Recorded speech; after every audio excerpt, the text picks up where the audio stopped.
Assalamualaikum warahmatullahi wabarakatuh. Alhamdulillahirabbil alamin wassalatu wassalamu ala asrofil anbiya'i wal mursalin wa ala alihi wa sahbihi rasulillahi ajmain amma ba'du. Pertama-tama marilah kita panjatkan puji syukur kita kehadirat Allah Subhanahu wa taala. Berkat rahmat dan hidayahnya kita dapat bersama-sama mempelajari ilmu hadis ini.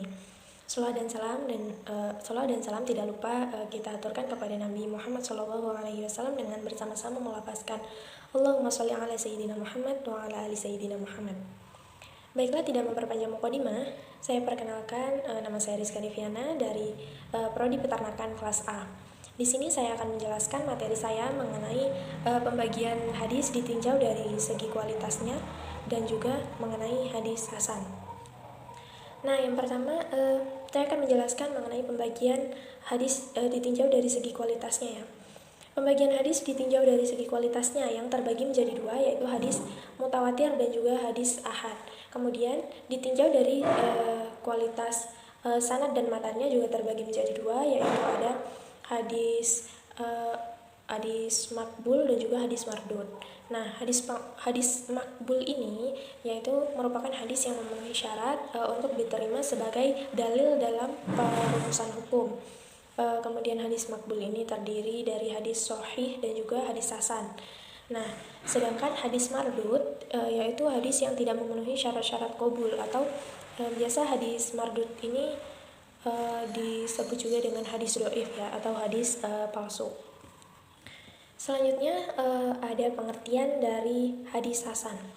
Hadis hasan merupakan hadis yang diriwayatkan oleh perawi yang adil namun kurang kuat hafalannya, bersambung sanadnya, tidak memiliki ilat dan juga tidak memiliki syadz.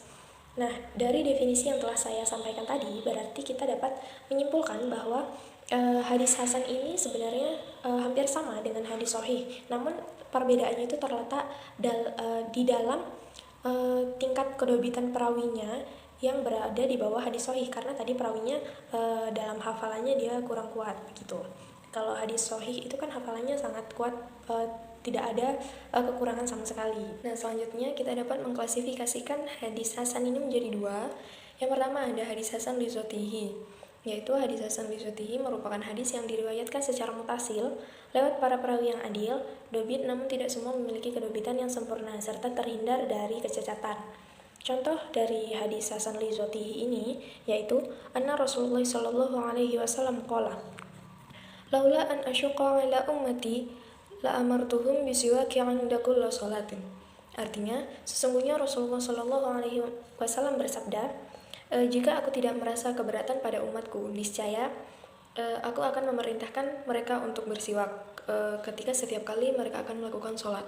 Kemudian yang kedua yaitu ada hadis hasan li ghairihi, yaitu merupakan hadis yang sanadnya tidak sepi dari seorang mastur yang nyata keahliannya, bukan pelupa yang banyak salahnya, tidak tanpa adanya sebab yang menjadikannya fasik, dan matan hadisnya adalah baik berdasarkan pernyataan yang semisal dan semakna dari suatu segi yang lain.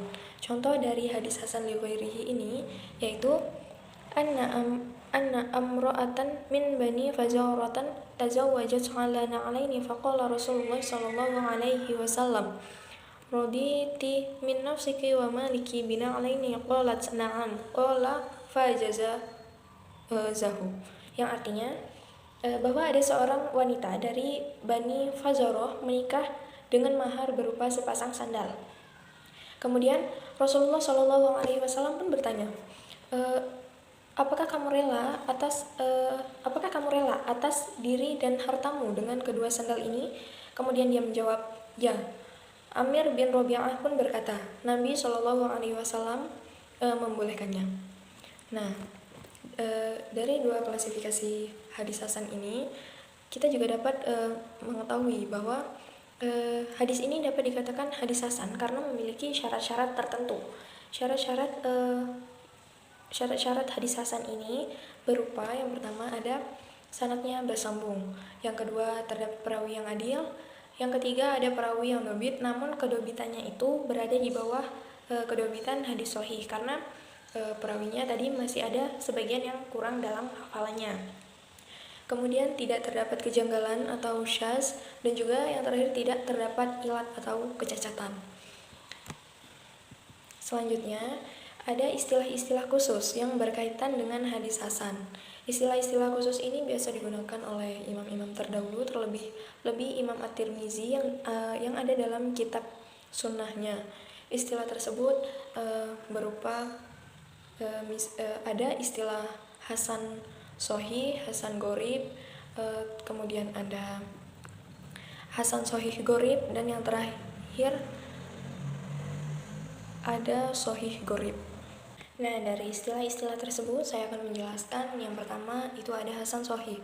Hasan sohih ini membuat para beberapa golongan atau beberapa kelompok itu bingung ya, apa itu yang dimaksud dengan hasan sohih.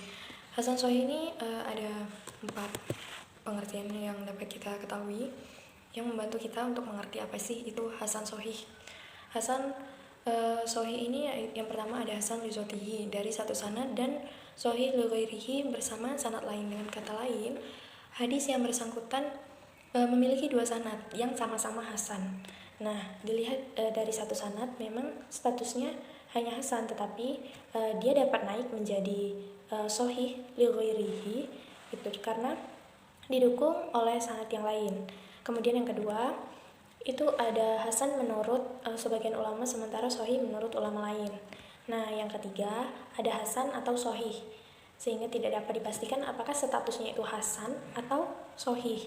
Nah, yang keempat ada tingkatan antara status hasan dan sohih. Dengan kata lain, seolah-olah Imam At-Tirmizi membagi tingkatan hadis seperti ini, sohih, kemudian di bawahnya ada hasan sohih, kemudian di bawahnya lagi ada hasan. Nah, jadi dari 4 penggolongan tadi ada banyak kesimpulan apa yang dimaksud dengan hasan sohih. Selanjutnya yang kedua ada hasan gharib. Istilah hasan gharib menurut At-Tirmizi yaitu mengandung salah satu di antara 2 pengertian. Pertama diartikan sebagai hasan li dzatihi.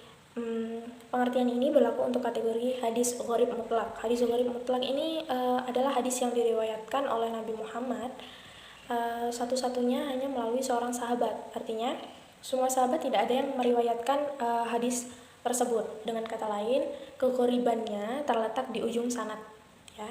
Kemudian yang kedua itu diartikan sebagai hadis hasan li ghairihi. Yang tadi kan hadis hasan li dzatihi ya kan. Nah, kemudian yang ini ada hadis hasan li ghairihi. Pengertian ini berlaku untuk kategori hadis gharib nisbi. Nah, hadis gharib nisbi ini dapat diartikan sebagai hadis yang kegharibannya terletak di tengah-tengah sanad. Jika yang hadis hasan li dzatihi tadi kan terletak di ujung sanad ya. Kalau ini terletak di tengah-tengah sanad, bukan di ujung sanad. Nah, kemudian yang ketiga ada sohih gharib. Sohih gharib ini menurut Imam At-Tirmizi ialah hadis dengan kategori sanad gharib tetapi kualitasnya sohih. Karena hadis gharib bisa saja kualitasnya dhaif. Nah, hasan dan bisa juga sohih. Jadi hadis gharib ini kualitasnya bisa dhaif, bisa hasan, bisa juga sohih gitu. Jadi hadis gharib adalah hadis yang kualitasnya sohih tetapi sanadnya gharib. Yang terakhir yaitu ada hasan sohih gharib.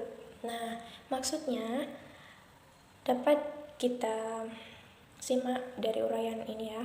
Sanad gharib yang pertama itu ada sanad gharib mutlak. Jika kebetulan sanadnya gharib mutlak, maka pengertiannya selain statusnya sebagai gharib, ia juga mengandung salah satu pengertian berikut. Yang pertama, tidak dapat dipastikan apakah statusnya hasan atau sohih. Nah, bisa jadi statusnya hasan dan bisa juga sohih. Yang kedua itu ada statusnya diperselisihkan oleh ulama, yaitu sebagian menilainya hasan dan sebagian lagi menilainya sohih. Nah, yang ketiga berada di antara tingkatan hasan dan sohih. Nah, yang kedua itu sanad gharib nisbi, yaitu apabila sanadnya kebetulan gharib nisbi, maka pengertiannya selain hadisnya gharib, ia juga mencakup 4 pengertian yang lalu, yaitu yang pertama, hadis hasan menurut satu jalur menjadi sohih bersama jalur lain. Yang kedua, bisa jadi hasan, bisa jadi sohih, tidak dapat dipastikan. Nah, yang ketiga itu diperselisihkan statusnya antara hasan atau sohih. Nah, yang keempat itu berada antara tingkatan hasan dan juga sohih. Nah, teman-teman, begini hanya ini yang dapat saya sampaikan. Terima kasih telah menyimak video ini. Semoga bermanfaat. Jika ada kekurangan juga mohon maaf. Sekian, wassalamualaikum warahmatullahi wabarakatuh.